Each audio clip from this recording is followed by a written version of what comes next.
How's it going, everybody? I'm Mark Ibanez. I am the sports director at KTVU Channel 2. And in case you're wondering, why the heck is a sports guy up on the top of Mount Veeder at the Hess Collection? Well, I'll get to that in a moment. It's something I'm very passionate about. But first, I wanted to just welcome you all for such a great cause. We are atop Mount Veeder at the Hess Collection, just a beautiful surrounding in every way, shape, and form, and we want to make sure it stays that way. But there's some important things that I want to do to set things up.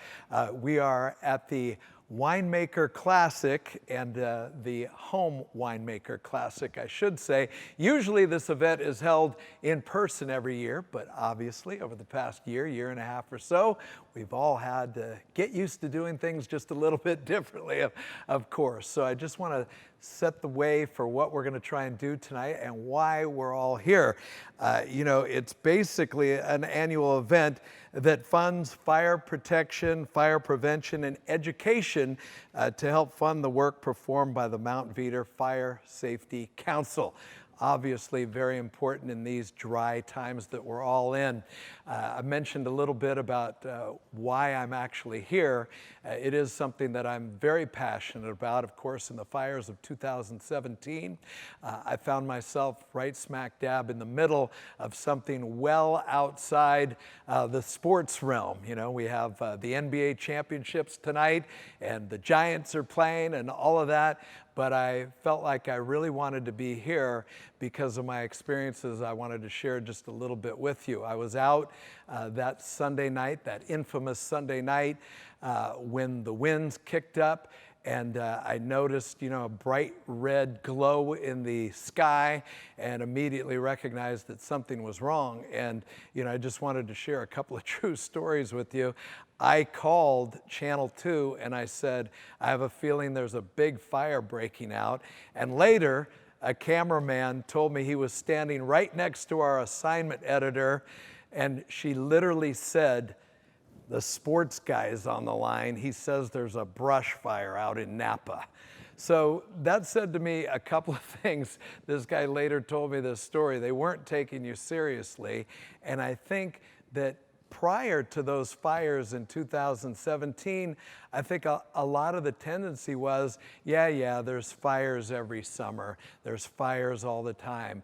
But I think that really brought home to me and many others that this is something that we can't expect others to take care of. It's something that we've got to dig our feet in and really help in the prevention of fires, not just here up on Mount Veeder, but all over the Napa Valley in particular, because that's where we all live. I've been here 12 years now, and it hit very hard for me.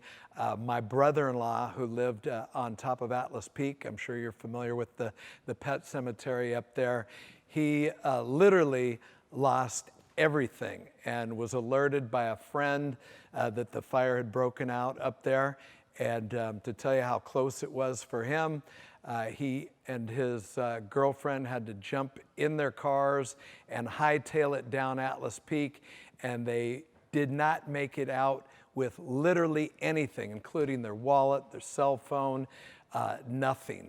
And, you know, a lot of us think of fires as something that happens to somebody else, something that we're watching the news and hearing about. But this hit home for me, and obviously I want to be part of anything that helps with awareness, helps people realize how important this is, and it's something that I think people need to know is not going away. This is something we all need to be prepared to fight, but also a lot of that fight lies in preparation. And that's something that we're here to talk about. And we've got a lot of people who have experienced it firsthand. And, you know, whenever you run into I will call it a crisis like this, it's all about preparation and how you go about fighting it. So along those lines, fire safety and why I'm so passionate about it, we also want to enjoy the fun part of the evening. So I want to talk a little bit about wine right now and get you introduced to a good friend of mine. He's a great somm. He's a wine judge, And he's also just a guy who's involved in all our community activities, but I know this is first and foremost in his heart tonight. Please welcome Chris Sawyer to get us introduced. Right on. And start. Thank you, my Thanks friend. so much, Mark. No, It's great being here with you. You know what a sports fan I am and how much I watch you on TV, but I know how much you like wine too. And you do live here, and that's the most important thing, is that Mark and I are really talking about some things we really care for. I mean, we're up here right now on Mount Veeder, and this is an amazing place to be. And we love the wines here at the Hess Collection, but we want to protect them, and we want to protect people too. And that's the most important thing, that the Home Winemakers Classic is really something special, that they've done it for 37 years. And this is an amazing accomplishment, but it's really who they're helping. And I think that's the biggest thing, is the Fire Safe Council is a big deal, you guys. And it's not just about what's right here and things that they've achieved, but exactly what Mark was talking about. It's a sense of community coming together, and it's really why it's a charitable event that we're really helping support. It's really important to us. And I'm going to talk so much about awesome wines, you guys. So you're going to feel like you are here with us, and that's why this is the greatest virtual thing you could be watching right now. And thank you for joining us. But with that being said, I'm not going to get into it right away. I've got Cindy Cindy, our executive director, is coming up here in just one second. And Cindy Curson has been amazing developing this program, and so I really want to invite her and a special guest up to see you guys and to explain a little bit more of details, and I'll be back with Wine Talk shortly. Thank you, Chris. Hi, everyone. I'm the chair of the Home Winemakers Classic. I'm also a member of the Mount Veeder Fire Safe Council, and I am those things because in 2017, I almost lost my home, and I'm so grateful to those organizations that helped me to not lose my home. And so anyway, I'm going to introduce to you a very special person here that everyone knows as Chief Green, or right now he's former Chief Green because he retired. And when he retired, I said, well, we're not giving up Home Winemakers Classic. I will take it over. I will do it. But I haven't been able to get rid of him. He's still around. And so let me bring on Gary, and I'm going to ask for you to all listen to what the history of, because frankly, I don't really have a history. Last year we canceled. This year we're doing this. And hopefully I'll be around for a long time, and I'll have some history to talk about as time goes on. Thanks, Cindy. Appreciate that. Yep. Well, originally, the Winemakers Classic was to help the Dry Creek Equoy Volunteer Fire Department. Something special about that fire department is it was the first volunteer fire department in California to have women firefighters back in the 70s. Made history. You go to our website, you'll see it. Well, because of the women, we wanted to build a brand new firehouse, and we used to have pancake breakfast, a lot of work, not much money. The women put on rummage sales, a lot of work, not much money. And finally, some of our women firefighters said, let's get a little classy. And town at the time in Napa, they were doing brewing competitions. They said, what if we start a wine competition? And so sure enough, they got a hold of some home winemakers. Our first one was at Domaine Chandon, and it's only $10 for a ticket back then. And since then, for the last 37 years, we've just been doing nothing but having a great time and raising money for an important things that we do out there for fire prevention. And I think now we have the opportunity to do our drawing. Sure, we can do a drawing right now as well. For those of all of you who have been sending your tickets in and your donations. The first one that we're picking is the 2014 Chapelet Cab Franc Magnum. And here and is... oh, I get to read it. Yeah. Kristen Ray. I hope you're out there, Kristen. We'll give you a call. Congratulations. All right. And now number two. Number two, Travis Laundry.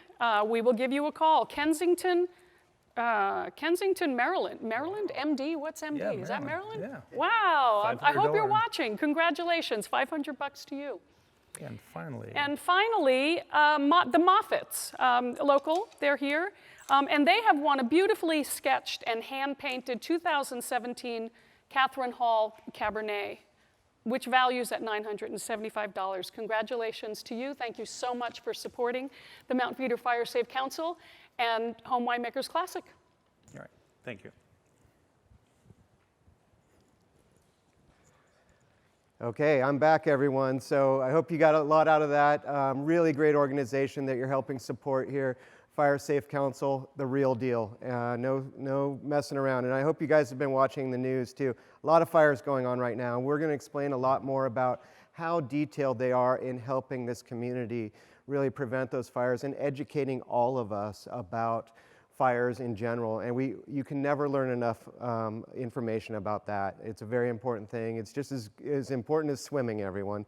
You gotta stay alive, and this is one of the ways that we're doing it. So, but while we're alive and having a great time with wine, we want to talk about a few of these great auction items. We've got some amazing stuff from Harlan Estate, 2017, the Maiden Red Blend. We've got a lot of Magnums available, one of which is one of my favorite wineries up at the top of the ridge here, Pride Mountain.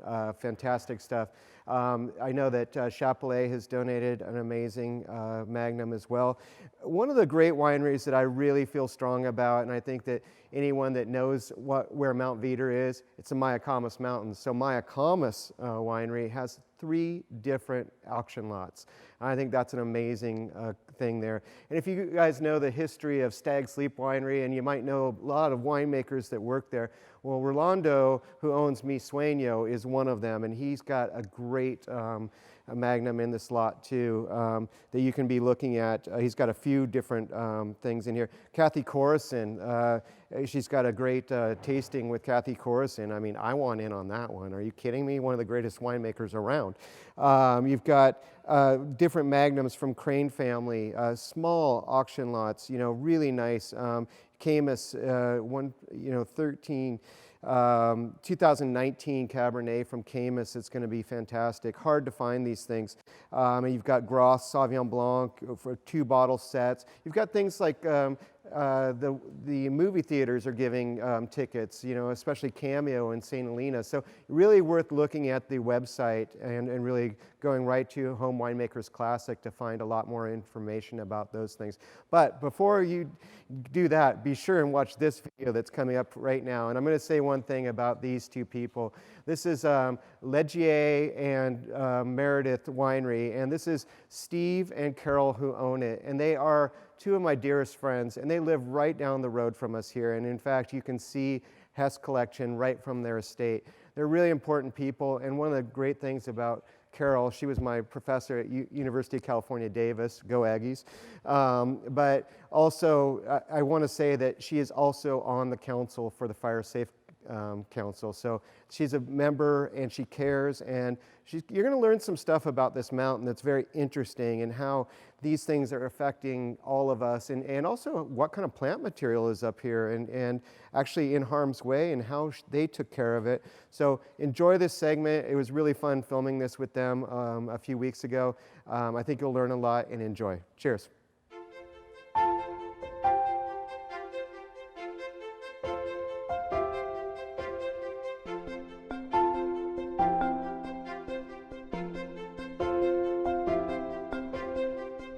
We're going to talk about grapes in a few minutes because you know how much I love your wines and what you do here and the things that you've, Carol, that you have done to solve the mystery of Zinfandel and all of these great things that we have to talk about. But to not leave the subject yet, I really want to talk about the trees up here a little bit more in detail because, one thing that you guys have provided me with the information about is that there are different trees that perform differently in these fire conditions, and there's good ones, and then there's the firs that can kind of be a little bit, they're not helpful. Tell us a little bit about that. When a fire comes through, depending on the severity of the fire, some trees do better than others. The most resilient tree of all is redwoods. Redwoods have very, very thick bark. So even though after a fire, the redwood tree may look black. I mean, you would think this is a dead tree. Yeah. But if you just wait a couple of weeks, it's not. It starts shooting new little growth green out of it. Things it's out amazing, of along the entire trunk. Out of the black trunk, I mean, it's black. Little bright green things start popping out because that tree is still alive inside. So that's the most resilient. The second most resilient is the oaks. They can get burned on top, but often not completely, and they also have pretty thick bark, and they also will sprout from the base. The bay trees sprout from the base, the madrones sprout from the base. So what you end up with those, especially the bay trees, is that the whole top can be killed by exposure to fire, and it's usually not necessarily exposure to flame, it's the radiant heat from the fire that will kill it. So that what you end up with is the skeleton of a tree. It hasn't burned, but it's dead, so now it is fuel for the next fire. But there's a way to mitigate that. So So what we've you been do working on that. is you take out the old dead tree, remove that fuel, and then choose the strongest and best positioned shoot and eliminate all the other suckers, basically. And then probably you're going to have to do it again in a couple years, but each time you do that, that main trunk is going to get bigger and stronger and become a tree. And so that's kind of our strategy. When these fires started hitting some years ago, 2017, I was very concerned. You and I are very good Facebook buddies, and I was concerned about the two of you. Steve's a lurker. Yeah, and he lurks. He attends to every vine here and probably has a name for each one of them. But Yes. we all know that fire and the ones that we've had since then have been really, they've been really hard to predict what they're going to do because of the wind and how these things are starting to really change here on the West Coast and just in general across the United States, everywhere. We don't know what's going to happen and we don't know which way the wind's going to blow, but we do have techniques that we've developed to really help that cause. Tell us a little bit about that. Steve and I have been aware of the very high fire risk in these hills since the day we moved here, which was 35 years ago. We always knew that our biggest risk was going to be wildfire. It wasn't going to be hurricanes or tornadoes Or even earthquakes. or I urban crime. It was wildfire, and so we've always been very aware of that, and we started doing things to mitigate our risk from the outset. The house that we live in now is what people refer to as a fire-hardened structure. All the exterior surfaces are ember-resistant. Wind-blown embers are what usually ignite most houses that burn in wildfires. And our house is ember-resistant, concrete roof, concrete deck, metal railing, stucco walls. And so the house is going to survive. But all this forest around us, there's no way we can protect the whole forest from burning, but we can try to put in some defensible space to at least protect our immediate vicinity. And so we began working on defensible space many, many years ago. And what defensible space means, it means reducing the amount of fuel. It doesn't mean cutting down all the trees. And I think there is often a misconception that preventing fires means cutting down all the trees and making these huge swaths of just bare soil, ground. But that's not the case at all. What defensible space means, in this area, it means establishing shaded fuel breaks. And a shaded fuel break is an area where you still have the trees. But what you have done is to reduce the amount of shrubbery and low-growing vegetation, because that can carry a ground fire up into the tree canopy where the winds are usually greater, and a fire can just go nuts once it gets up into the canopy. So by creating a shaded fuel break, removing that ladder fuel, then you can greatly reduce the chance that a ground fire is going to spread. And so we have had the fire experience, but we were already very fire conscious from the day we bought this property. But then I have also been very involved with our local Mount Veeder Fire Safe Council, which is one of the most effective fire safe councils in the whole state of California.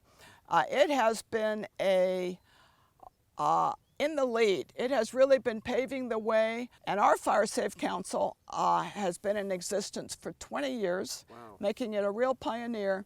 And I have been involved in it for 12 years. And it's, we identify strategic projects that we can do almost entirely focused on fuel reduction, not only to slow down the spread of a fire, but also to facilitate the access by emergency responders and the egress by the residents trying to get out. Right. And so we're trying to make sure that all of our residents have more than one way to get out, and that our county roads will never end up becoming like the roadway in Paradise, which was, the road was on fire. But what we have since learned is that we cannot expect a fire crew to come and make a stand at our house, because the resources are just spread too thin in these serious wildfires. And so Steve and I have prepared ourselves. We have a lot of stored water in fireproof concrete big storage tanks.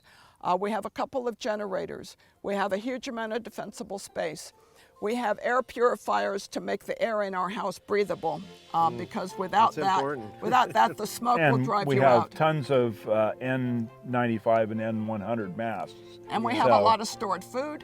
So, and we actually once told a fire marshal that we're not going to evacuate next time. We were going to make a stand here because we were prepared. And he says, I agree, that's what you should do.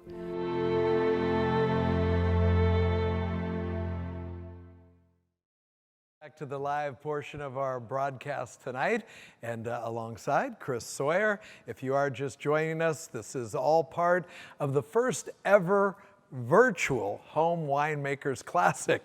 So just to reiterate where we are and why we're here. And Chris, first thing, I mean, I have to tell you, as a novice to the whole subject of fire prevention and all that, but an interested novice, I have to tell you, I mean, Carol and Steve there outline things so brilliantly, and really, if you speak from the heart, I mean, that is the level of conscientiousness that it's really going to take to put a dent in people's, not only their safety, but their level of just feeling at least a bit more comfortable. And I can tell you, it's comforting to me to know, as part of this valley, that there are people out there thinking so in front of this, like Carol and Steve there. Well, the fact is, if we're going to stop these fires, we got to act before they happen. And I think that this is a really great example of a passionate couple who own an amazing vineyard. I'll tell you more about that in a second. It's a slice of heaven. It really is. They're obviously so passionate about making She's sure. also a superstar, you guys, in the wine industry. I mean, she solved the mystery of where Zinfandel came from, you guys. Like her whole thing that she did in Croatia. This is pretty much the 20-year anniversary of her solving that mystery. We had no idea where California's state grape came from originally, and that is the woman that did it. She's a big deal, and I really hope that you guys got a lot out of that little thing. And I do want to say, their vineyard right here where we're at the Hess collection, it's really just a couple miles as the crow flies right up on the next ridge up there. And this is really important information that she talked about with the old roads. These things happen, and before the old, the old days, Carneros, you couldn't go through Carneros in a wagon because you get stuck in that mud. So you went up and over these mountains, and there were these old hills up here that really had roads, and they were overgrown, and now they're restoring them so that there's ways that the firefighters can get access to this. And this is all part of the Fire Safe Council and what they're really doing. This is a big deal, and I hope you guys are really learning a lot. I know that Mark did. He's like, oh, wow, I'm learning a lot about this. I'm like, I'm telling you, this is a big deal. So before we go on any further, and I will bring back we'll talk about Steve and Carol's wines in just a moment. But first of all, we really want you to know more about the 37th annual Home Winemakers Classic and really what that's all about. And that really comes down to Mary Buckley Pricer, and this is something that she's been doing for a long time, and this is the 37th annual competition. I judge competitions every year, but they're not exactly the same as this one.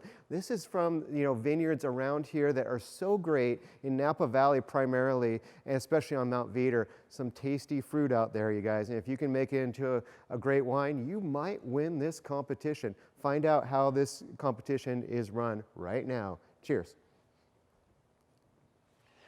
You know, home winemaking is a real labor of love, and anyone who's watching this probably realizes that. Even finding the grapes sometimes can be a very big challenge, especially in 2020, but enough said about that. But one of the things I do want to talk about is Nathan Faye. Nathan Faye owned a vineyard in the Napa Valley by Stag's Leap, and he planted Cabernet Sauvignon there in 1961. He grew that vineyard to about 90 acres, and he also made his own wine from it, so he was kind of an iconic home winemaker. He also sold his grapes eventually to Warren Winiarski at Stag's Leap, and that is called Faye Vineyard. And in 1968, I hope I have my dates right, but I think that's correct, the Faye Vineyard wine was taken to the Paris tasting, and it won the tasting, the Judgment of Paris. So, but Nathan Faye originally was a home winemaker, and so our Best of Show award happens to be called Nathan Faye Memorial Award. So I'll come back to that later, but my name's Mary Pizer. I'm the judging coordinator for Home Winemakers Classic. We also award ribbons first to third, based again on the grouping of the wines, the flight. We try to group the flights together by varietal or by similar types. This year it was tough. We only had a few entries, so we had to group them in a very kind of an original way, but it all worked out just fine.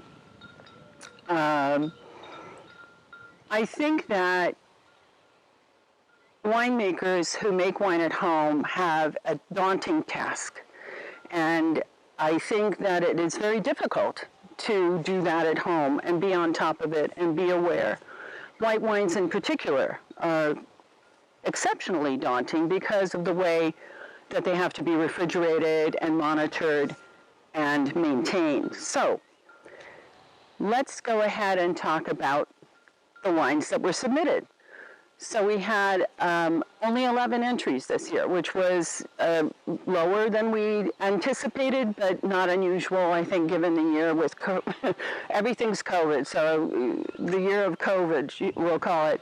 Next year, I'm sure we'll have more towards our 38 to 40 entrants, which is more what we're shooting for. So we had we only had one white and one rosé, but that's good. I'm happy. We, of course, mostly Cabernet Sauvignon. We're happy to have that. We had some red blends and Meritage, and that's how it is pronounced, by the way, ladies and gentlemen. It's a Meritage. If you want details, email me through Home Winemakers. But in any case, we were very happy to have those submissions. Wow, that's some information, huh? Yeah, competitions are tough, you guys, and you know, these wines were judged, and I really want to thank all the participants for sending in their wines and congratulate them for the great victories and the awards that they won. I also did mention that I would talk about Steve and Carol's wines, and I really want to say that those Legier Meredith wines are really something special. There's 2 lots in our auction right now that are still available. They're going up there in price, you guys, so get in on it now.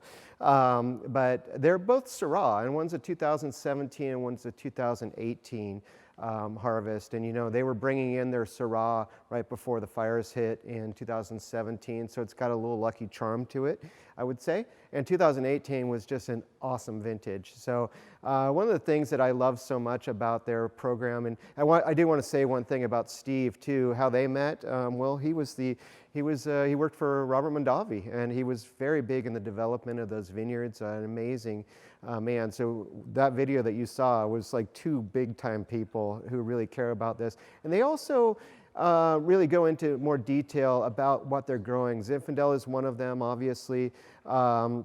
But Syrah is something very special, and I want to go back to Angelina Mondavi and one of the shows that I did with her this week on Sawyer Sommelier on Instagram Live. And that was the fact that she said, you know, I live on Howell Mountain, but what makes Mount Veeder so interesting is how steep it is and how interesting and the cool climate that they have here, that you can grow Syrah and some of these grape varieties that are very, very different than you would down on the valley floor or up in Howell Mountain. So I think that this is really one of those opportunities for you to bid on an amazing allotment there, especially those 2 magnums from the 2017-2018 vintage that Steve and Carol made. Amazing stuff. So great one to bid on. With that being said, I want to turn over another documentary to you, a little small blip here. And this is from Ben Janes, and this is from the Napa Fermentation, which is a great company that really helps people make their own wines. I mean, maybe you need to be a winemaker out there, you guys, and maybe you do have grapes, and maybe you just sell them off, or maybe you give them away, or maybe you should be entering this competition next year, don't you think? Find out how you can do that in this next video. Cheers.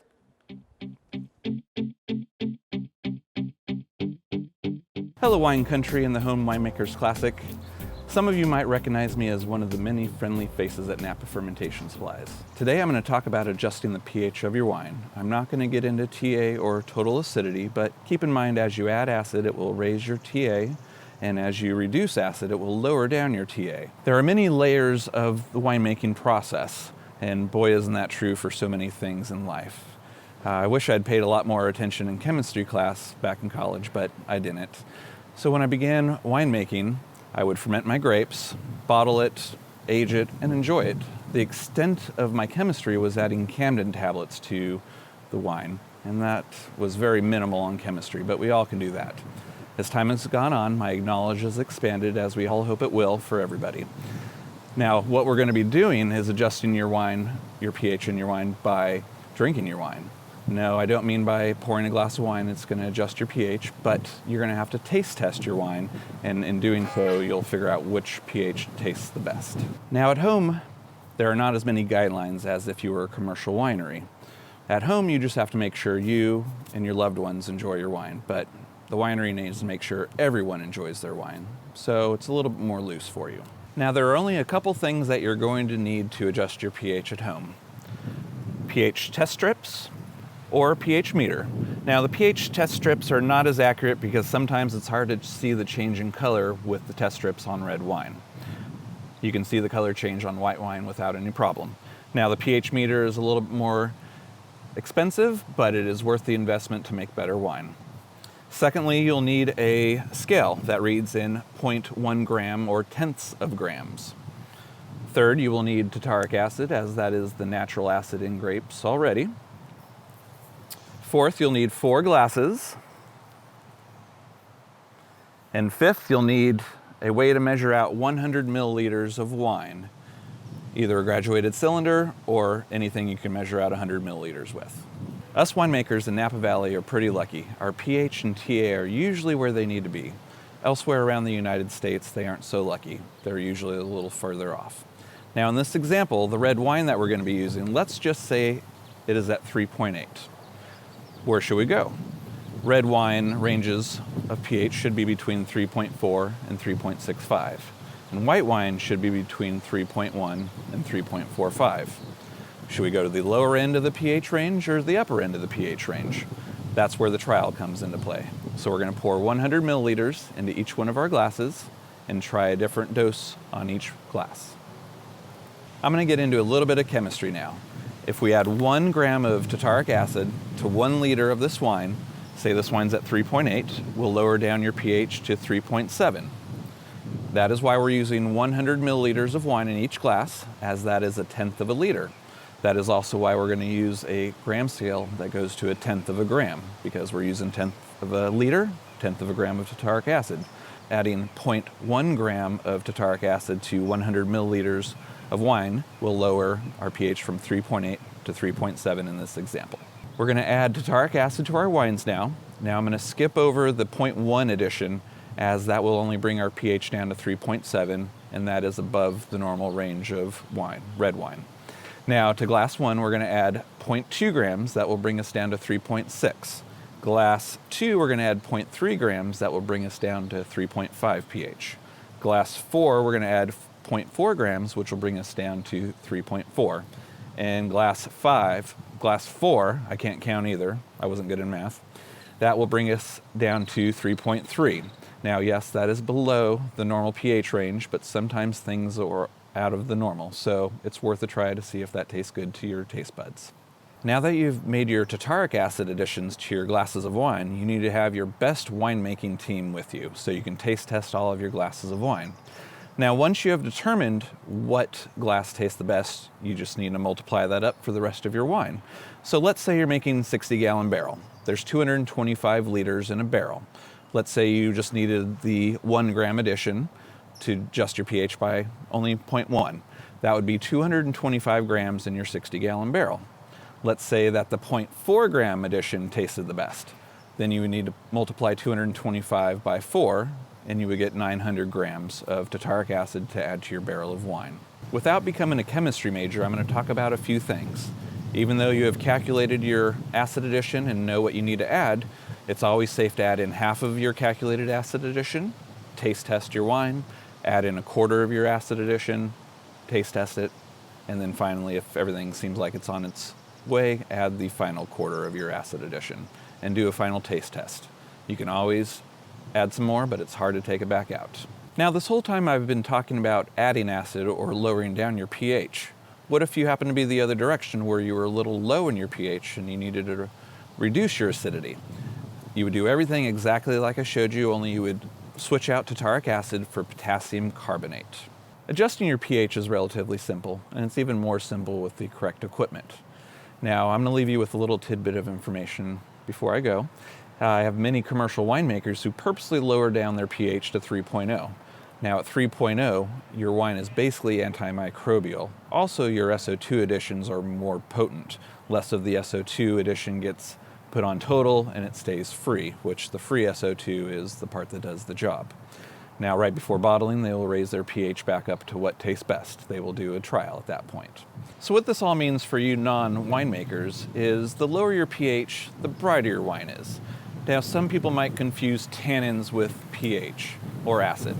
Tannin is the puckery part, the dryness, usually in a Zinfandel, but pH makes the wine bright. I can't talk today. Now, in closing, thank you very much for joining me today. Sorry about the wind. Nothing we can do about that, unfortunately. Thank you for coming to the Home Winemakers Classic. Make sure you check out the silent auction and see you soon at Napa Fermentation Supplies. Ben, the wind was just fine. We wish we were out there with you when you filmed that. Absolutely beautiful. And was that ever informative? I mean, he knows more in his little pinky, than I know about winemaking. That was very, very informational. Appreciate that. And of course, we've got a lot more for you. We want to remind you that you are watching the Home Winemaker Classic. It's the first time we've ever done it online, just in case you're wondering what the heck is going on. My name is Mark Ibanez, and we've got a lot more coming up for you. But, right now we've got some great Home Winemaker Awards. I've heard of Judge Judy, but you are now going to meet Judge Mary for this exciting information. Stay with us. So I really want to acknowledge all of our home winemakers that submit every year and their iconic nature. I mean, as I mentioned before, home winemaking is not for the weak of heart, and your work shows. We were able to award 82% of our submissions this year awards. So out of 11, 9 got awards. I think that's pretty exceptional right there. We do try to award wherever we can, and acknowledging all of the good work that you guys do and gals do. So our first flight was a mix of white and rosé wines, and our award winner, we have 2 award winners, so I'll save one for later.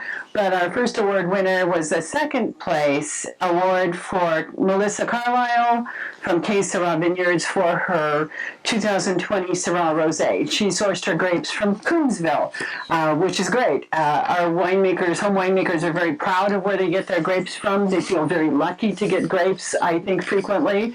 So that is a really great thing. Congratulations, Melissa. All right, we welcome you back to the Home Winemakers Classic. I'm Mark Ibanez. We've got some good stuff for you. We're having a lot of fun up here. We're at the top of Mount Veeder at the beautiful Hess collection, just blown away by the surrounding beauty, the artwork.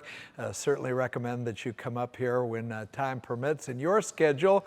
But right now, we've got important stuff to talk about before we introduce you to some more guests and get some more informative information. But I want to turn it over now to some of the professionals who can really help us all out and help make our community a lot safer. The Mount Veeder Fire Safe Council. Let's hear directly from them right now with some incredible tips and some ideas as to what you can do. Also, most importantly, the work that's currently being done in a preventive fashion to help protect the residents and all of our neighbor valley neighbors. So let's have another video for you with the professionals taking over.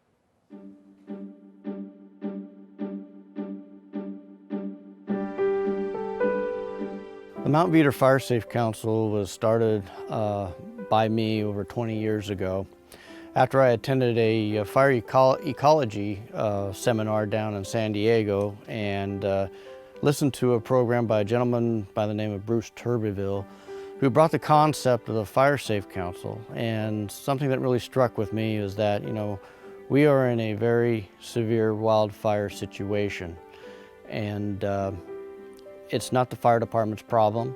It's not the government's problem. It is a community's problem, and it's going to take a community to come together to help reduce the risk of wildfire within their own communities. The primary area that we focus on raising funds is to raise money that will help to create what are called shaded fuel breaks. And shaded fuel breaks essentially create fuel spacing and reduce fuel loads, meaning brush and trees, burnable, flammable fuel, along roads, corridors, so that responding crews can get into those locations in a safe way and residents can evacuate from those locations in a safe way. A secondary objective, which is equally as important but doesn't require as many funds, is around community outreach and education. To try to drive the point home to folks that, hey, you know, if this is your property, you're responsible for it, and only you can improve your risk if you take measures in your own hands. So that they understand the importance of the work that we do, so that they understand how to make their homes more safe, so that they understand what they need to do on their property, and so that they understand how to reduce the risk of wildland fire at the ignition point, all the way up through how they can protect their home, make it more defendable, more defensible, and build their home or remodel their home in ways that includes hardening measures, which essentially make the home safer and more durable in the event of a wildland fire event. I'm a volunteer firefighter, and like any firefighter, if you're responding in a fire event, you're going to look for homes and locations that not only are savable, but also are set up or defendable enough that you're not going to put your own life at risk. Things that they take into consideration is access. Can they get an engine into where the house is? Is it easy ingress and egress for the engine in case they have to leave in a hurry? Is there enough reduction of fuel around the house so the radiant heat won't impact the fire crews? The primary priorities in any sort of fire response effort are the preservation and the protection of life, then preservation, protection of property, and then preservation and protection of, you know, the wild land or the sort of greater area. And so if you're a firefighter and you're on an apparatus with your crew and you look at going into an area that's hard to reach or where there hasn't been very much fuel reduction or where the home has not really done any work on defendable space, you're not going to prioritize that place because effectively you're putting yourself in danger. And you'll likely go look at a home that has good defendable space where you have an opportunity to actually protect that dwelling. The Mount Veeder Fire Safe Council is one of the largest fire safe councils as it relates to our total territorial area. And that response area is substantial, and the area consists of a lot of very steep terrain. The aspect or the steepness of the slopes and the fuel density in this area is such that there's a tremendous risk of wildland fire. And we are the western boundary of Napa. And the last 3 major wildland fires that have come into Napa in this area started on the Sonoma side and basically burned east over this boundary line towards Napa. So there are a whole range of communities, including Yountville, the Yountville Veterans Home, Browns Valley, Linda Vista, and those communities are essentially vulnerable to a large-scale wildland fire event. And so we are a primary line of defense for any oncoming wildland fire. And so we have an obligation to essentially build the critical infrastructure from a fuel break management standpoint to not only halt, ideally, an advancing wildfire, but also slow the advance of a wildland fire event. This is the 37th annual Home Winemakers Classic fundraising event, and it's a key part of the Mount Veeder Fire Safe Council's efforts to do community outreach in a way that engages the public at a fantastic and fun event where individuals have the opportunity to bid on some incredible wine packages. And by doing this outreach and through this fundraising mechanism, we raise critical funds to support our local fire department and also to support our efforts around fuel reduction and community education. So there are a range of ways that we go out and raise funds through grants and other means, and this fundraiser is key because it helps to underwrite the actual sort of operations of the Mount Veeder Fire Safe Council. It helps to support our outreach and education efforts, and it helps to pay for our efforts to reduce fuel reduction and also pursue additional funds.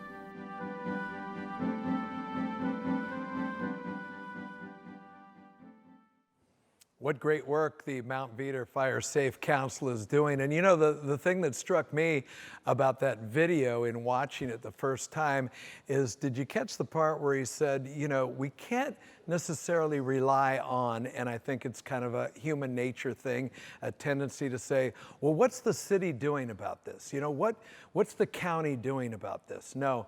This is something that we as individuals, as neighbors, as friends, as relatives who live here in this beautiful valley have to stand up and take some initiative ourselves, be conscientious enough to do that for our neighbor, not only just for ourselves, and not necessarily rely on your local government to somehow magically take care of it. There's obviously a lot of things that go into it, and it kind of made me think in watching that video, what can I as an individual do to help not only make my house safer, my neighborhood safer, my city safer. And I think along the way, if you're sticking with us this evening, you're going to be able to find a lot of helpful tips, as well as have some fun. It's my distinct pleasure now to introduce you to a couple of people who live it every day. They're working hard for all of us. And please welcome our Napa County Supervisors, Ryan Gregory and Diane Dillon. If you could share with our viewers a little of what you're up to and how we can make this and keep this valley as beautiful as it is. I'll let you guys take over. Center stage. Well, glad to be up here in the Mayacamas. Supervisor Dillon and I have the pleasure of sharing the mountain. between districts 2 and 3. That's why we're here. But why we're really here is to support the Mount Veeder Fire Safe Council, which is the first and oldest in Napa. And I believe they set the bar very high for all the other councils that have come along since. So first slide, please. Let's talk about what Napa County is up to and what are we doing. This is no longer theory, this is real, and this is something we've got to think about and talk about all the time. The very first thing I'd like to talk to you about is, and we're really excited about this countywide wildfire protection plan. For the first time, we have all the projects and improvements we need to make around fire prevention in one plan, not just collected in one plan, but prioritized based on science and modern mapping such as LiDAR. So not only do we have a collection of things we know we need to do, but which ones do we do first? And that's the trick of it. And I would call it a Herculean effort that was made to put this thing together. And it was all the councils, it was the Firewise Foundation, all our fire staff, CAL FIRE staff, and countless others, too many to name. So thanks to all of them for putting this plan together. The 5-year plan is $41 million. We have already invested $6.4 million in the first year's worth of projects. But the trick is, year 2 and beyond, it's just about $10 million a year we need to spend on fire prevention. I'm going to get to that here in a moment as to how we feel in the future we can get to a sustainable source of funding. But for now, we'll go into the next slide, please. So there's a few ordinances we have adopted in the last year or so. These both are speaking to how we've learned how structures burn in these wind-driven fires we've seen here in Napa. The first is the ember-resistant zone ordinance. So what we found is a lot of structures burned because an ember flew up against the side of a house, dropped down into vegetation or a pile of firewood, and ignited, and then burned the house from the outside. So that's what we've seen over and over. So we've established a new ember-resistant zone within 5 feet of a structure required of all new buildings. Now, this is on top of all the other new California building code requirements that just make it safer and smarter to build these days. Next slide, please.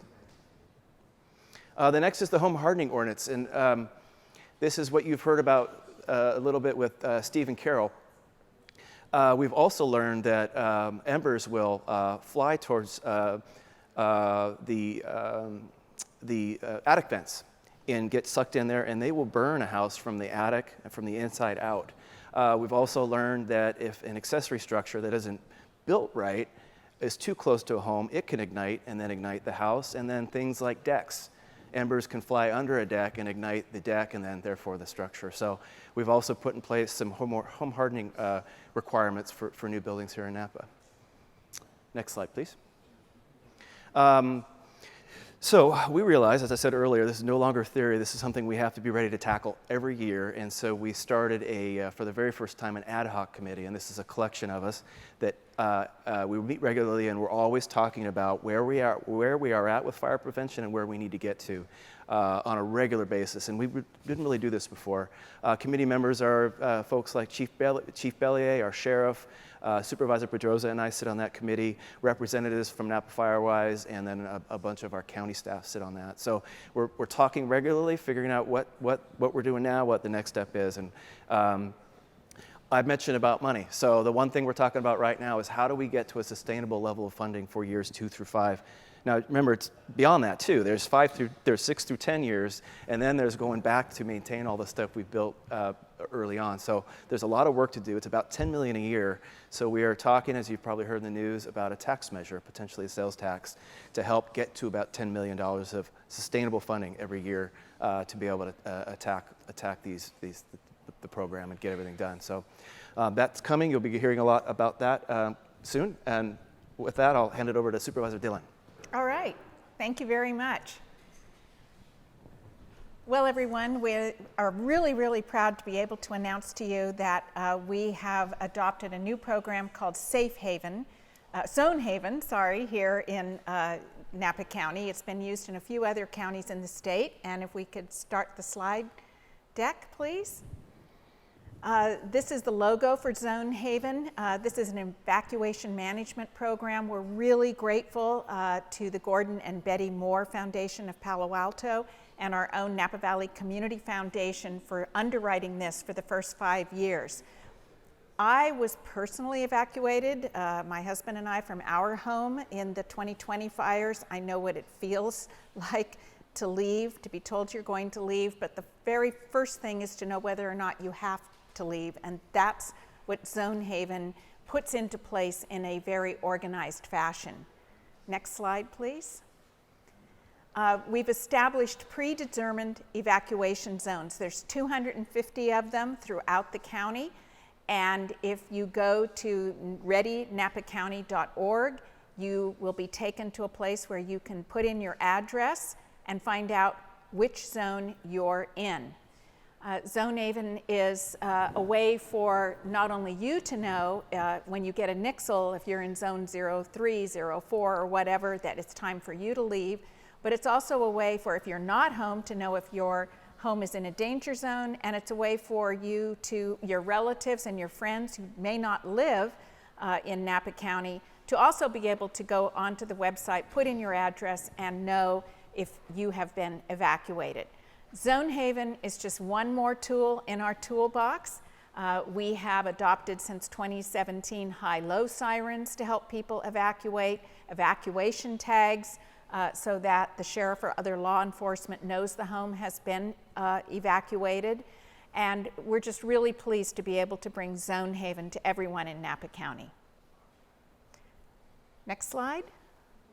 This is what the maps look like. There's a detail here of the whole county as well as the Mount Veeder area specifically. You can see how it works. You put in your address, you find your zone, and then when it gets announced, you don't have to think about, well, is that where I live between those two roads? No, you know that you live in that numbered area. Next slide, please. So you can either go to the county website or you can directly visit community.zonehaven.com to see the evacuation map, put your address in, write down your zone number. The county has magnets for your refrigerator where you can write your zone number on. You'll find us at markets and flea markets and farmers markets, and we're passing out these materials, and you can always reach us at the county offices to obtain a magnet for your refrigerator.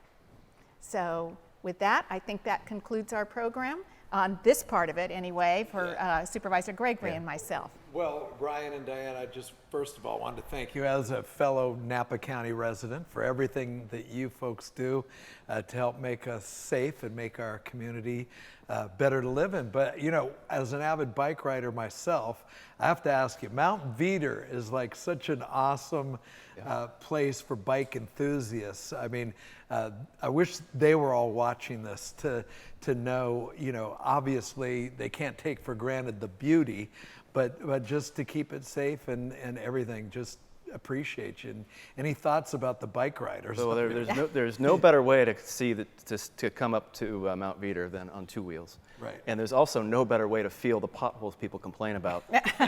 When you feel them on a bicycle, you don't hear about that. It hits home, and you feel you got to do something about it. And we are. Well, great job, and so informative, and great to be with you this afternoon. Thank you. Appreciate Thank you for both. being here. I appreciate both of you very much. Appreciate that, Diane and Ryan. And you know, as we continue on with the Home Winemakers Classic, Judge Mary is going to get back to us with some more exciting awards to present. Let's go ahead and roll the video and see what's up.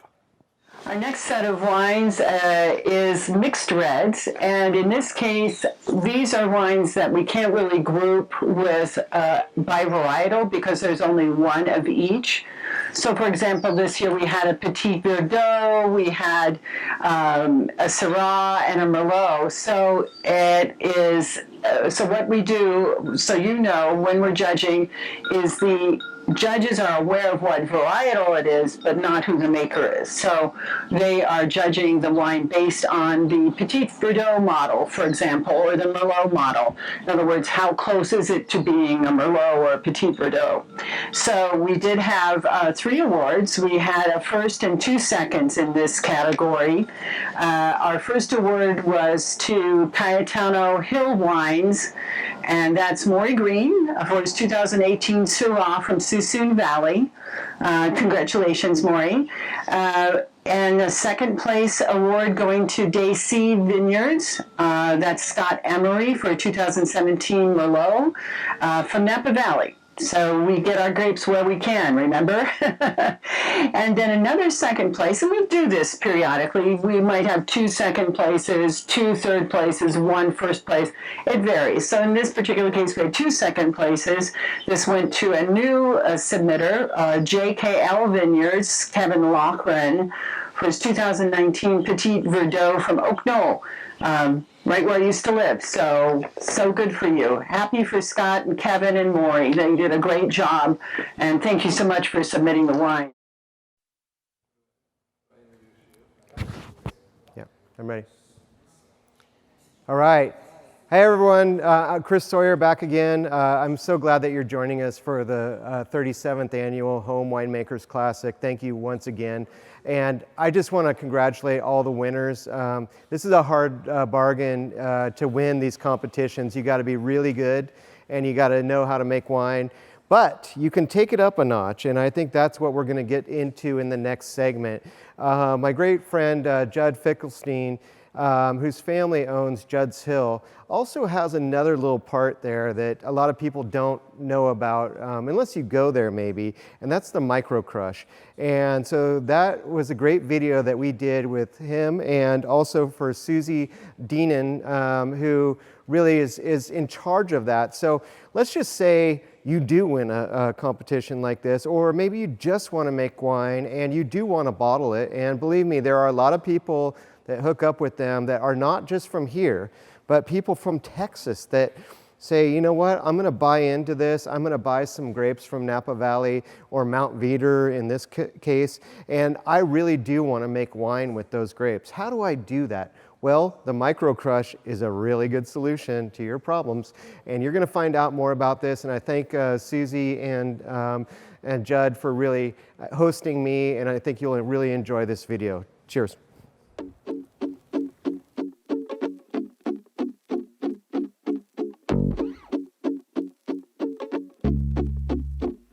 Hi everyone, I'm Chris Sawyer, and I'm here with Judd from Judd's Hill and Susie from the micro crush part of Judd's Hill. We're going to talk about these things in detail. The part about your life that I think is fascinating is how your family got into this. Tell us everything about that. Give us the whole lowdown there. Okay, well, it's very appropriate that we're talking about home winemakers, because that is what got the family to this place today, was the garage winery. About the time I was born, my family had started making wine as a hobby in the garage. So the first few years of my life, I didn't know that a garage is where a car went, because there never was a car in a garage. It was this magical place with bubbling jars of things that smelled good and hand-cranked machinery, and we stomped on grapes, and it was really a lot of fun as a little kid. And my folks were very artistic folks. So if you see around here, there's paintings and ceramics, and they've always been that way, and they saw winemaking as another hands-on art form, and that's what got them into it. And they did well on the home winemakers circuit, and around the mid-70s said, you know, this was in West Los Angeles, you know, we could leave Los Angeles, that would be good lifestyle change, and go to Napa Valley and do it for real. And that's how we got to be here today. Yeah, well, you and I met back in the late 90s. I mean, your family had they'd started down in the valley floor, but then they got a place up there. Tell us a little bit about what that was like, living up on the mountain. People show up here and they say, Judd's Hill, where's the hill?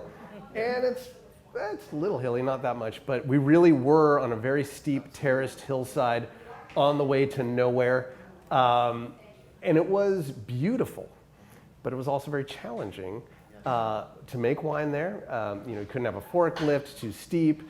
My father was like a Rube Goldberg type, making all these contraptions to unload grapes, get them into the crusher. it was nice, it was fun, but it was challenging. And one of the scary parts about living up there is something I know is very near and dear is, fire safety. And that was something we were always very aware of and kept a water tank and a hydrant and very vigilant. Luckily in our time up there, which was about 15 years, we didn't have anything too close to us. But 2 weeks ago, I drove back up to the property and it is a completely different drive. This last 2020 fire completely changed the landscape, and I can't even imagine being up there while that was happening. You also make it a very interesting thing for other people to get involved in the industry too, and that is the microcrush facility that you have here. And how did this whole concept start? Like, you got a winery, but now you've got a microcrush, and all these other kinds of novices turning into winemakers are coming to visit you often. That's true. It's 30 years ago. 1991 was the first year we made wine for others, and it started really with my father having a couple friends who were vineyard owners, and they were complaining to him. One was complaining that nobody was buying the fruit, yet we knew it was good fruit. We had made some wine from it in the past. And another friend thinking he wasn't getting proper payment. He wasn't getting the value, He was getting shortchanged from a large winery who was buying it and putting it into a bigger blend. So you know what, next harvest, pick a half a ton, save it, bring it here, let's make wine just exclusively from these grapes. And then you have a showpiece, you have a marketing tool. You can quite literally say, this is how good wine can be from these grapes. And it worked. They both did very well with that and were able to get contracts and more money. And that was 2 people. And the next year, word got out and we doubled our volume. We had 4 barrels of wine to make for people, from 2 to 4, and it's grown from there to the point where we brought in, I think it's been more than 10 years at this point, 11, 12, I don't know, but Susie, who has masterfully overseen our microcrush custom winemaking program. Who comes here and how do they get here? A little of everybody. We have a lot of vintners that come that have backyard vineyards. They put it in for landscaping, then all of a sudden 3 to 4 years later they have fruit and they're like, what do we do with this? Yeah. Well, we help them. We make a barrel of wine for them or 2. So we have those vintners, we have other people that want to go into the wine business and either source fruit, have fruit, or we can get fruit for them. And then we have other people that are just lovers of wine. So I don't know if you could give me a guesstimate on this, but how many people that make the wines here are located here? How many are from Texas and other places outside the state? Well, it's funny, since COVID, we have our out-of-state clientele has grown significantly. We have a lot of people from Connecticut, New York, Texas, Florida. And we can do all this. Send them samples of wine, do an oak trial for them, send them the oak trials, and just make decisions that way instead of them having to come to the winery. Well, you also made it through the fires. We all did. The Fire Safe Council, which we are supporting here, has made such a big difference. And I think that a lot of people, they think they're the firefighters, but they're actually the ones that are doing the planning, like how do we help people before fire starts? And how do we provide information for people when they do? You guys have survived it here in Napa Valley. It was pretty rough last year. We've had some close calls the past couple of years. Susie can attest to us running down here in the middle of the night to pull the artwork off the walls just in case, it was getting close. Very happy to help raise awareness for fire safety and the folks who are doing what they can to contribute to that here in the Valley. Well, this is an amazing conversation. Well, first of all, we know that A, Judd is super cool. B, his wines are awesome. C, you can make wines here at the Microcrush facility. And D, we are very into the Fire Safe Council. And this is a very important thing that we support them. And thank you for supporting them along with us just by watching this video. So thank you once again for tuning in to this amazing thing for the Home Winemakers Classic. Cheers.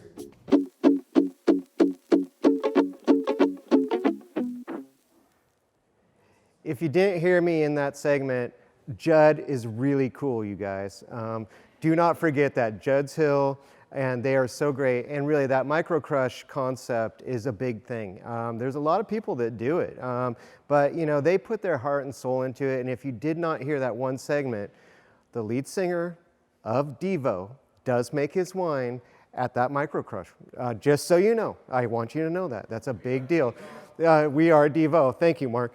I want to give thanks to Susie and to Judd for really supporting this great cause. And I do want to say one thing. There's a great tasting lot out there for the auctions. So it's for 4 people and 1 day wine club membership. I would take advantage of that if I were you. This is a really good opportunity to do that. I do want to say a few more of the great lots that are kind of going through right now.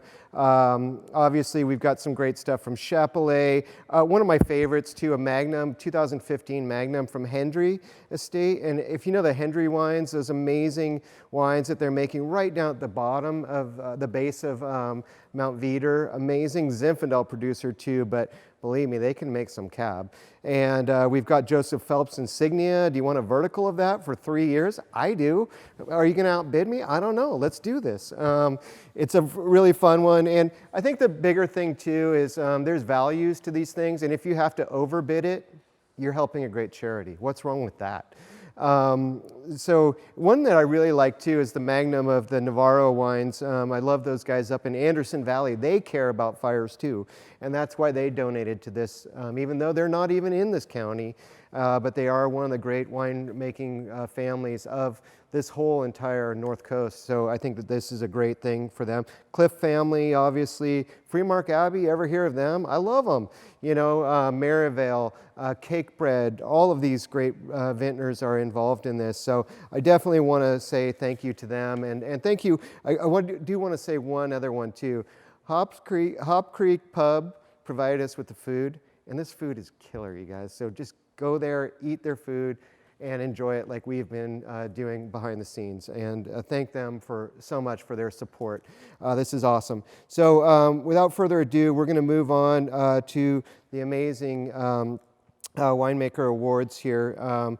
And I just want to say that, you know, this has been great, but listen to what Mary's going to say, and it's going to be fun. Cheers. For our red blends, which is our next category, we received a nice number of submissions, but we had 2 winners. We have a 2nd place and a 3rd place. Our 2nd place went to Provost Wines. That's Carol Humphreys. Thank you, Carol. 2017 Red Blend from Oak Knoll. Yay, Oak Knoll. And the Valley Girls won 3rd place. That's Cassandra Weiner and Lee Dalby for the 2010 Meritage Napa Valley. I want to mention congratulations, of course, but also this year we did see a lot of older vintages coming through, which is perfectly fine. We love that. And given the circumstances this year and last year where we weren't able to maybe get some grapes for a lot of our winemakers because of fires and so on, we're very happy to have your vintages that you keep at home. And thank you for sharing those with us. And our last grouping, besides Best of Show, which is coming, our last grouping is Cabernet Sauvignons. We had 4 this year. Again, very nice number of wines to have in what we kind of this iconically virtual year. And we had a 1st and a 2nd place winner. We have our 1st place winner is Piotr Sellers. That's Peter Oprowski. He's a 2017 Cabernet Sauvignon from Rutherford. And as we all know, 17 was an excellent year, so it's holding up well, Peter. Congratulations. And our 2nd place goes to Double O, George O'Meara. Hi, George. Thank you again for submitting 2017 Cabernet Sauvignon from Coombsville. And congratulations to you both, and thanks for continuing to submit to this great event. We really appreciate it. those lines, I did want to take the time to introduce you to a couple of people who have been very instrumental. There is truly, and this has just flown by so fast, but there's so many machinations behind the scenes. But Sean Dempsey is a very well-known, he's a Hall of Fame event planner, promoter, doer. Knows Hall of Famers. Yeah, no doubt about it, Chris. But Sean, why don't you step in, and I want to introduce a woman who is, I call her the supreme, the supreme leader when it comes to bringing in the funds that make something like this happen. Our sponsorship queen, Joanne Sutro. Joanne, pleasure to be with you. And you guys, you got to speak up and say something. Hey, you know what? This is just been this great. is hard to follow. You guys. I know. But we know. I But practiced it's all all night good. long last night. Anyway, I certainly would like to acknowledge our sponsors, of course. Joanne's going to go into a little bit more detail. But our venue sponsor and our wine sponsor is Hess Collection. And when we first started planning this event, we were trying to figure out where we were going to do, where we were going to film from. And I thought no better place than Hess Collection here, because they're right in the thick of Mount Veeder.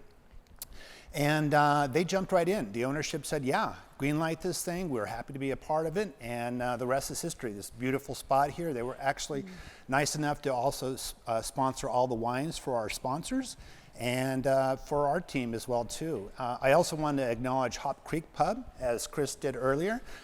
They also jumped in. Stacy Wagner, the owner, was more than happy to provide the food for the sponsors and for the crew as well, too. So thank you, Stacy, for that. And lastly, for myself anyway, Jackson Family Wines, they have a vested interest in this organization in that 2 of their hallmark wines, La Coya and Mount Brave, are on the northern end of Mount Veeder. So thank you so much to Jackson Family Wines for being part of the day today. And our other bronze sponsors, we'd like to thank Lafitte Cork and Capsule. Lafitte, based here in Napa, North America, Lafitte is the preeminent provider of wine closures, and they not only provide wine closures to the biggest and most prestigious wineries, but they also for years have been a champion of home winemakers and other small producers. So we thank you so much for your support here. Also Valley Internet, many of us who live and work on Mount Veeder depend on Valley Internet for high-speed internet connection, and they're fabulous. And you may not know that in addition to their regular services, they provide free high-speed internet to all of the fire stations within their service area. So thank you, Valley Internet, you're terrific. And our community sponsors, Mark Coleman at State Farm. Mark provides full-service insurance services. He's a Napa native, and as you may know, he's been a community supporter and service-oriented for many, many years. So, Mark, thank you for stepping up for us. Our friend Rebecca Lee, we thank you for your sponsorship. Our friends Harris Nussbaum and Johanna Muth, thank you so much for your sponsorship. The Sutro Kane family, thank you, Wayne. And finally, last but not least, Uboldi, Heinke, and Valado. They're tax and business consultants here in the Valley, and in addition to that, they are the CPAs for the Mount Veeder Fire Safe Council. So we appreciate you and your support so much. And I just want to mention also that this is the first year we've had a sponsorship program for the Home Winemakers Classic, and because it's not a live event, not an in-person event this year, there are no ticket sales, which had been a significant part of our revenue. So being able to have these sponsors step up and help us out really is crucial and so important, and we just thank you from the bottom of our hearts. Yeah. Thank you so much, Joanne. And you know, as we've said, obviously it takes a lot of people to make something like this happen, and you have to be versatile, you have to be fluid. Everything's been flexible during the pandemic, and you know, I can tell you just from my standpoint, getting to MC or help to MC this event, you guys have been made it so easy. I know. And thinking in terms of the fact that this was the first virtual one. Yeah. But here's hoping that everybody plays it safe and cool, and we get back to some sense of normalcy, and we're able to mix and mingle and continue the great tradition of the Winemakers Classic live and in person next year at another beautiful venue. And I do want to say, people have a really fun time when it's live, you guys, and so you need to be here next year.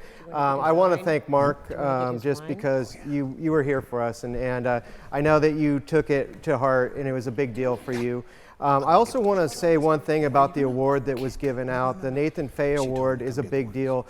If you guys know who Nathan Faye is, maybe half of you do, maybe you don't. But Nathan Faye was a great contributor of grapes to Stag's Leap Wine Cellars when they won the 1976 Paris tasting. And so that name means a lot to Napa Valley. And the winner who won the 37th annual Home Winemakers Classic is a superstar right now. And that is a really great thing. And I think that that name of that trophy is a big deal. I also want to thank everyone that's part of this staff, and Cindy. Thank you so much, Cindy, for your contributions. And here she comes. There she is, the great Cindy. So thank you for making this happen. I know when you called me, it was like, I got an idea. We could make this happen. And I really appreciate you calling me, and I feel honored to be a part of it, just like Mark does and all of us do. It's a big deal. We're trying to save not just the forest up here, but people's lives and businesses and everything about that makes Napa Valley great. And we can do it one step at a time. And I think this is a community step that's really important. And thank you for all of you for watching this show and supporting this. Yeah, and I have to say my biggest takeaway from this whole thing is we really have to look inward as to what we as individuals can do to make it better, not for our own home safety, but for our community and the valley at large. And if we do that, I mean, one thing I've learned in my 12 years of living here in the Napa Valley is it's not a trite, trendy phrase to say Napa strong. Napa strong. I've really, really noticed how this community comes together in so many different ways, and that's what helps set us apart. And I want to be here forever. So I thank you for having me. Mark, well, thank you for being here, and we want to thank you. And once again, we can thank Hess Collection for this beautiful bottle of wine. Oh, man. Just saying thank you. Mark has devoted his afternoon to us. He didn't even ask for any money. He's just doing this because he loves us, and he loves the valley, and Believe he loves me, I love Mount the Veeder. valley and anything I can do. And next week I'll be out at the Boys and Girls Club annual fundraiser. So we got to keep it rolling. That's another great tradition and another great community event. So and let's bring on, if we may, I'll have fun drinking this. Gary, Chief Green, and our supervisors. Yes. For one last cheers. Yeah. Please, you have one more hour in the silent auction. Oh yeah, 6:30, right? One more hour. Don't blow it. Yeah, don't blow it, you guys. Come on. Yeah. Support Mount Veeder Fire Safe Council. You know, as I say, the best thing that you can do is celebrate your winning by supporting Mount Veeder Fire Safe Council and having a glass of that wine that you won. Yeah. Yeah, and thank you once again to Hess Collection for having us here. And thank you for Steve Sando and Angelina Mondavi and Sherry Staglin for all being on my show this week, as well as Walter from 1881 Napa. They were all on my show on Instagram Live, and wow, a lot of information there too. So please check those shows out too, and please bid on these amazing lots because you're helping an amazing cause. Thank you. All right. Thank you for being here. There is one more wrap-up video. Can I say go Giants? Yeah, you can always say that. Yeah, I think we have one more video. Okay, let it roll. So finally, the most exciting part, I think anyway, our Nathan Faye Award, which is our Best of Show award, was sometimes this happens. Went to a white wine this year. It's not always a cab, you know. So it was very well made wine. The winemaker is well known to us and consistently produces some very excellent wines. So Best of Show this year for 2021 goes to Glass Mountain Vineyards. That's Soren Block. for his 2020. Notice the year? He got some grapes. Good for him. 2020 Sauvignon Blanc from St. Helena. And that's, again, Glass Mountain, and that's our best of show. So I want to thank you all so much for submitting this year. We were so excited to be able to do this. We really look forward to seeing you next year in person, because that's really what this is all about to a certain point. The schmoozing, the seeing the friends, the showing off the goods, you know, that sort of thing. Miss seeing you this year. See you in 2022.